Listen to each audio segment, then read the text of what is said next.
पहुँचे हैं। मैं सभी का बहुत बहुत धन्यवादी हूँ। और आज जैसा कि आप सब जानते हैं कि हरियाणा के अंदर 4 कोनों से सरकार और विपक्ष की घेराबंदी करते हुए आम आदमी पार्टी ने 15 तारीख से यात्रा शुरू करी। आज यात्रा का चौथा दिन है और चौथे दिन हम फतेहाबाद, भूना, टोहाना वो करते हुए नरवाना तक पहुंचेंगे। बदलाव के यात्रा के पहले दिन 70 किलोमीटर, दूसरे दिन 110 किलोमीटर, कल 125 किलोमीटर और आज करीबन 100 किलोमीटर की दूरी ये यात्रा तय करेगी। इस बीच में 6 विधानसभा अभी तक हमने कवर करी हैं और जो सुझाव, जो बातें लोगों के बीच से आई हैं वो मैं समझता हूँ कि आने वाले समय में आम आदमी पार्टी उसको कोशिश करेगी कि हम अपने घोषणा पत्र में अपनी गारंटियों के अंदर उसको रखें और सुनिश्चित कर सकें कि जिस मकसद को लेकर के बदलाव यात्रा पूरे हरियाणा में निकली है वो बदलाव हो, वो परिवर्तन हो और वो केवल औपचारिक मात्र ना हो। जैसे 5 साल में सत्ता बदलती है, ये आमूलचूल व्यवस्था परिवर्तन की हमारी लड़ाई है, हमारा संघर्ष है और इसमें नए लोगों को लेकर के आम आदमी निकली है कि नए लोग राजनीति में प्रवेश करें, साधारण परिवारों के लोग आगे आए, उनकी कार्यशैली, क्योंकि जब नए लोग आते हैं तो एक नई कार्यशैली, एक नई सोच, एक नया संकल्प, नई नीतियाँ लेकर के आते हैं। और बाकी मैं समझता हूँ कि आप देख ही रहे हैं कि किस तरीके का रिस्पॉन्स इस यात्रा को है। आज बीच में हम कल मिले भी लोगों से, कल भी ये बात आई और हरियाणा में जगह जगह हम देख रहे हैं कि फ्रूट और जो सब्जियां विक्रेता हैं, जो हमारे आड़ती हैं, उनके ऊपर जिस तरीके से मार्केट फीस लगाने की कोशिश है उसके खिलाफ भी उनका बड़ा संघर्ष है, बड़ा आंदोलन का उन्होंने ऐलान किया है। हम सब उनके साथ हैं और ये बहुत ही अव्यवहारिक है। वो ठीक कह रहे हैं कि जब इसके रेट फिक्स नहीं होते तो हम एक साथ पूरे साल की, वो कह रहे हैं कि एक साथ मार्केट फीस भर दो और वो भी जितना वो कमाते हैं उसका 1.5 गुना करके कर दो। तो ऐसे में हमारे सभी साथी जब भी उनका संघर्ष होगा उसमें शामिल रहेंगे, धरने प्रदर्शन से लेकर के। जहाँ तक सवाल फतेहाबाद का है, तो फतेहाबाद तो आज भी वो रेल की सीटी सुनने के लिए इंतजार है, जिसका सर्वे हम करवा के गए थे। आप सबको पता है, हांसी अग्रोहा हिसार से लेकर के via Agroha Fatehabad railway line की बात थी, लेकिन अभी भी इतने वर्ष बीतने के बाद भी कोई उसके ऊपर काम नहीं हुआ है। ये हाईवे जो उस समय हमारे समय में शुरू हुआ बनना, आज ही अगर हाईवे नहीं होता तो बाढ़ की चपेट में पूरा फतेहाबाद जिला आ जाता, पूरा सिरसा जिला आ जाता, पीछे जो बाढ़ हुई। और दुर्भाग्यपूर्ण है कि यहाँ के चुने हुए प्रतिनिधियों को जब एक 1.5 महीना पानी खड़ा रहा तब भी वो विधानसभा में ये सफाई देते रहे कि जी वहाँ तो कोई पानी है ही नहीं। जब सरकार के प्रतिनिधियों को दिखेगा नहीं कि कहीं पे समस्या है तो उसका समाधान किस तरीके से निकालेंगे। इसलिए आज भी उचित मुआवजा ना फसलों का मिला है, ना जिनके मकान गिर गए, जिनको और दूसरे तरीके का कोई व्यापारियों को लॉस हुआ, उसका किसी का किसी तरीके से भरपाई ये सरकार नहीं कर पाई है। और हकीकत से दूर वो सरकार और उसके प्रतिनिधि हैं। अभी पीछे की एक वीडियो वायरल हो रही थी यहीं के एमएलए की, जिसमें वो कह रहे थे हमने फ्री के गैस कनेक्शन दे दिए। तो सामने से बात आई, हम तो 1150 रुपये में खरीदते हैं ये जो गैस है, तो फ्री के कनेक्शन कहाँ। सरकारी योजनाओं का लाभ जिस तरीके से लोगों को मिलना चाहिए आज वो नहीं मिल रहा है। और मैं समझता हूँ कि इन चीज़ों को लेकर के जनता में भारी आक्रोश है। आम आदमी पार्टी नौजवानों से भी संपर्क में है, लगातार नौजवानों को हम आम आदमी पार्टी के साथ जोड़ करके उनके समस्या को उठाने का काम करें। ये पूरा इलाका नशे की चपेट में है, ये हम जानते हैं, और आए दिन कम से कम 2-3 घटनाएं इस पूरे, अगर दोनों जिलों की हम बात करें, सिरसा फतेहाबाद की, तो कोई ऐसा दिन नहीं जाता जिस दिन नशे की वजह से लोग मौत ना होती, और ख़ासतौर से नौजवानों की। परिवारों ने, क्योंकि बेरोजगारी है, पहले तो अच्छी शिक्षा नहीं है, और अगर कोई पढ़ जाता है तो रोजगार नहीं है, इसलिए वो साथी बाहर पलायन के लिए तैयार हैं। मैं केवल करनाल जिले का एक उदाहरण आपको दे रहा हूँ। मुख्यमंत्री जी का खुद का वो जिला है जहाँ से वो चुन कर के आते हैं। करीबन हर साल 3,500 के बीच में लोग वहाँ से विदेशों को पलायन कर रहे हैं, जो डंकी का रास्ता बोलते हैं, इलीगल तरीके से। उनको जान का भी खतरा है, और 50-50 लाख रुपए औसतन उसके ऊपर वो पैसा लगा करके जाते हैं। कई बार हमने देखा कि वहाँ जाकर के गलत रास्ते से जब वो जाते हैं तो मारे भी जाते हैं बेचारे। ये क्यों हो रहा है, ये सबसे बड़ा सवाल है। ये इसलिए है कि आज सरकार की नीतियाँ रोजगार को लेकर के ठीक नहीं है, शिक्षा को लेकर ठीक नहीं है, वो अपने पैरों पर खड़े हो सके इसके लिए कोई सरकार और मजबूत फैसला नहीं ले रही। अभी पीछे आपने देखा होगा, आज 2-3 दिन से डिबेट चल रहा है कि सरकार ने कहा कि हम इजराइल भेजेंगे, और कुछ लोग उसको डिनाई करने में लगे हुए हैं। जहाँ मौत का साया है वहाँ पर सरकार भेजने के लिए तैयार है, दूसरी तरफ जो लोग ठीक रास्ते से जाना चाहते हैं वो। और ये इसलिए है कि घर वाले भी ये सोचते हैं कि बच्चा यहाँ पर नशे में के मौत के मुंह में जाएगा, उससे अच्छा उसको बाहर भेज दे, सेटल हो जाएगा। लेकिन परिस्थितियाँ दूसरी तरीके की बन जाती हैं। इसी तरीके से जो न्यूक्लियर प्लांट का मामला था, आप सब जानते हैं, पत्रकार साथी, 2014 के अंदर 13 जनवरी को उसका शिलान्यास उस समय के प्रधानमंत्री के माध्यम से हमने करवाया था। लेकिन 9.5 वर्ष के बाद भी, अब तो करीबन 10 वर्ष होने वाले हैं, अगले महीने 10 वर्ष हम मना लेंगे। 10 वर्ष में ये सरकार न्यूक्लियर प्लांट नहीं बना पाई है। अभी भी उसकी पाइलिंग, कभी कहते हैं पाइलिंग धसगी, कभी कहते हैं चार दीवारी हो रही है। अगर ये न्यूक्लियर प्लांट सही समय पर लग जाता तो मैं समझता हूँ कि हरियाणा बिजली के क्षेत्र में आत्मनिर्भर बन जाता। उस समय हमने ढानियों को लेकर के पॉलिसी बनवाई थी कि सभी ढानियाँ बिजली के साथ कनेक्ट होंगी, वो बीच में अधूरी है। और इसी तरीके से आज हर वर्ग, चाहे वो किसान हो, मजदूर हो, गरीब आदमी हो, छोटे दुकानदार हो, आड़ती हो, कर्मचारी हो, हर वर्ग परेशान है। तो ऐसे में आम आदमी पार्टी लोगों को उम्मीद की किरण दिख रही है कि आम आदमी पार्टी आएगी, पंजाब की तर्ज पर रोजगार देगी। वहाँ पर करीबन 50,000 के आसपास पिछले जब से सरकार आई है रोजगार, सरकारी नौकरियां देने का काम किया। हरियाणा के अंदर भी 2-2.5 लाख सरकारी नौकरियां वो अभी भी निकल सकती हैं, पेंडिंग है, लेकिन सरकार उसको एडवर्टाइजमेंट नहीं करती है। एडवर्टाइजमेंट होती है तो पेपर लीक हो जाते हैं पेपर होने के समय में।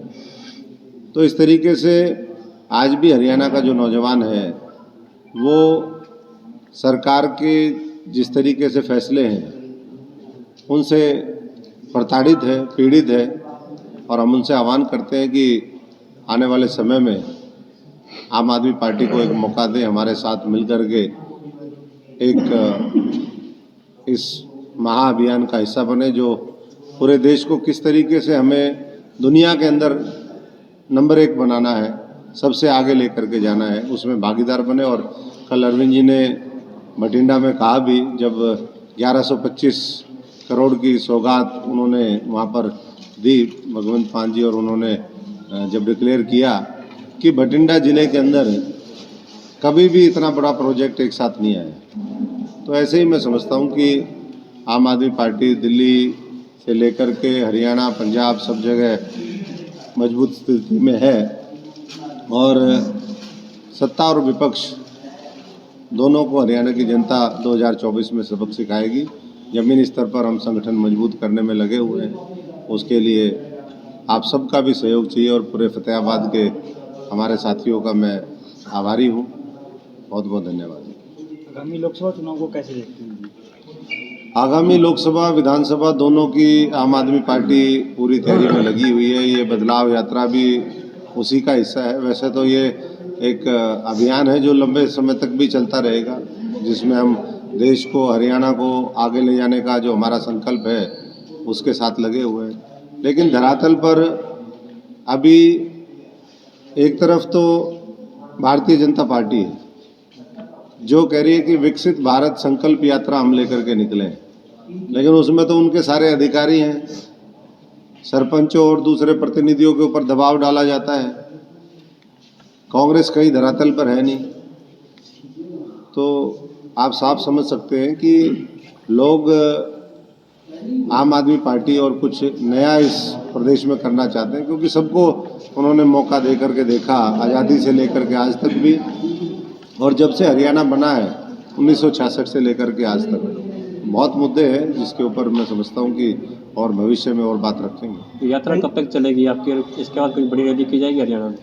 यात्रा हमारी अगले 24 तारीख तक चलेगी।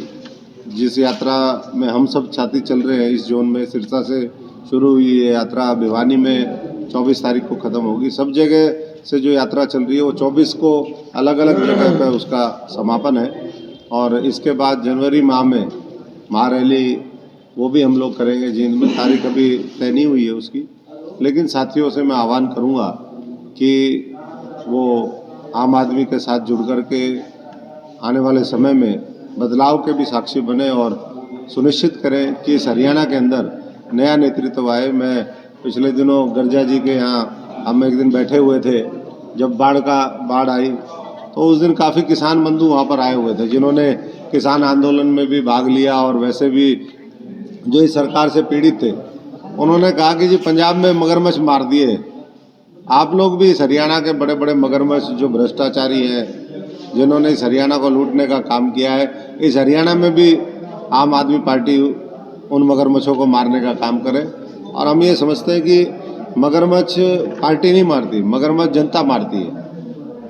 जनता के खून से, उनका खून पी करके जो बड़े बड़े मगरमच्छ हुए हैं उनका इलाज भी जनता को करना है। तो जनता आगे आए, आम आदमी पार्टी उनके साथ मिलकर के ये जो उनका सपना और संकल्प है उसको पूरा करेंगे। गठबंधन की क्या स्थिति रहेगी? आम आदमी पार्टी क्या डिमांड करेगी? आम आदमी पार्टी ने तो पहले से ही कह दिया था विधानसभा चुनाव से पहले ही कि सब लोग मिलकर साथ लड़ेंगे तो अच्छा होगा, लेकिन आप जानते ही हैं उस समय भी आम आदमी पार्टी के साथ धोखा हुआ। आम आदमी पार्टी तो अब भी तैयार है कि गठबंधन हो, और गठबंधन मजबूती से जब लड़ेगा तो ये पूरा रीजन की, मैं खास तौर से बहुत लंबी चौड़ी हम बात नहीं करते, लेकिन हरियाणा, पंजाब, चंडीगढ़ और दिल्ली ये 31 सीटें बनती हैं। इन 31 सीटों में एक तरफा माहौल इस गठबंधन का होगा, और अगर गठबंधन में कुछ लोग जैसे उन्होंने पहले धोखा किया वैसे ही धोखा करेंगे तो पुराने नतीजे आप देख सकते हैं। लेकिन आम आदमी पार्टी, कल अरविंद जी ने कहा कि भाई मुझे 13 की 13 सीटें दो, तो हम भी हरियाणा के हमारे 2.25 करोड़ जो जनता है उससे ये हाथ जोड़ करके प्रार्थना कर रहे हैं कि हमें भी 10 की 10 सीटें लोकसभा में दो, और 90 की 90 जो विधानसभा की सीटें हैं उसमें आशीर्वाद दे करके मजबूत झाड़ू चलाइए, और आपके सपनों को हम पूरा करने की गारंटी देंगे। प्रदेश के अंदर यात्राओं का दौर चल रहा है, कहीं बदलाव यात्रा चल रही है, कहीं हरियाणा परिवर्तन यात्रा चल रही है, कहीं मोदी जी की गारंटी वाली यात्रा चल रही है। तो ये यात्राएं बदलाव लाने में सक्षम हो पाएंगी? देखिए, लोग तो हर वर्ग आज दुखी है, और उनको सरकार बोलती तो है लेकिन उसका असर ज़मीनी स्तर पर नहीं दिखता है। वो आज सरकार में बैठे हैं, अपनी जो सरकारी मशीनरी है, अपनी ताकत है, उसका दुरुपयोग करके यात्रा तो निकाल सकते हैं। दूसरी यात्राओं के बारे में तो अभी मैं क्या कहूँ, लेकिन आम आदमी पार्टी पूरे जज्बे के साथ लगी हुई है। और जिस तरीके से एक नई पार्टी है उसके अगर रिस्पांस की हम बात करें तो रिस्पांस उम्मीद से अच्छा है। और भविष्य में हम, क्योंकि लगातार मेहनत कर रहे हैं, कई अभियान हमने छेड़े, बिजली आंदोलन चलाया, उसके बाद सदस्यता अभियान चले, हमारे परिवार जोड़ो चले, और इसके बाद ये यात्रा होने के बाद आम आदमी पार्टी फिर दोबारा अपने संगठन को एक बार दोबारा रिव्यू करेगी और जो अच्छे चेहरे निकल करके आएंगे उनको और आगे लेकर के आएगी। दिल्ली में भाजपा के नेता हैं वीरेंद्र सचदेवा, उनका बयान आया है कि अरविंद केजरीवाल नॉन सीरियस नेता है, उन्हें कोई सीरियस नहीं लेता। देखिए, लोगों ने सीरियस लिया उनके भ्रष्टाचार के खिलाफ आंदोलन को, उनकी लड़ाई को, तभी 3-3, 4-4 बार वहाँ पर सरकार बनवाने का काम किया। अभी एमसीडी हमारे पास नहीं थी, एमसीडी भी जिता दिया। और अगले वर्ष जब चुनाव होंगे तो वीरेंद्र जी से मैं यही कहूँगा कि फिर मैदान में दिखेंगे। इस बार वो भी लड़े, अगर नहीं लड़े हैं तो उनको भी पता चल जाएगा कि भाई उनका और उनकी पार्टी का कितना ब्योत है। तो इसलिए सीरियसनेस तो लोग उसको डाइल्यूट करने की कोशिश करते हैं, सरकारी एजेंसीज का दुरुपयोग करके हमारे नेताओं को प्रताड़ित करने की कोशिश करते हैं। जो आम आदमी पार्टी बहुत तेज़ी से आगे बढ़ रही है उसमें सब लोग मिलकर के बाधाएं बनने का काम करते हैं, लेकिन इन सबको क्रॉस करते हुए आम आदमी पार्टी अपना बेहतरीन परफॉर्मेंस 2024 में देगी, ये मुझे पूरा यकीन है। राहुल जी, हाल ही में जो एक चीज समझ में नहीं आ रही कि इलेक्शन से पहले, जब पंजाब इलेक्शन से पहले अरविंद जी पंजाब में खूब एक्टिव थे, सरकार बनने के बाद भी लगातार वहाँ एक्टिव हैं, लेकिन उनकी जो सक्रियता हरियाणा में नजर नहीं आ रही। इलेक्शन, लोकसभा इलेक्शन में सिर्फ 3 महीने हैं और 6 महीने, तकरीबन 9 महीने जो है विधानसभा चुनावों को पड़े हैं, लेकिन हरियाणा को लेकर अरविंद केजरीवाल जी अभी उतने एक्टिव नजर नहीं आ रहे जितने आप लोग फील्ड में हैं। देखिए, मैं आपके माध्यम से ये सबको कहना चाहता हूँ, पूरे हरियाणा के लोगों को, कि हरियाणा में जितना करंट है, अंडर करंट है, जितना रिस्पॉन्स है, वो कभी पंजाब और दिल्ली में भी नहीं था, ये पार्टी का मानना है। जहाँ तक सवाल उनकी सक्रियता का है, हम लोग ये यात्रा निकालने में लगे हुए हैं। इसके बाद महारैली में वो और भगवंत मान जी आएंगे, और पीछे जो और मंत्री हैं, वरिष्ठ नेता हैं, उनकी भी ड्यूटी लगी है। तो सक्रियता अगर नहीं होती तो हर विधानसभा में जो ऑब्जर्वर हैं बाहर से, दूसरे प्रदेशों से, उनको क्यों लगाया जाता है।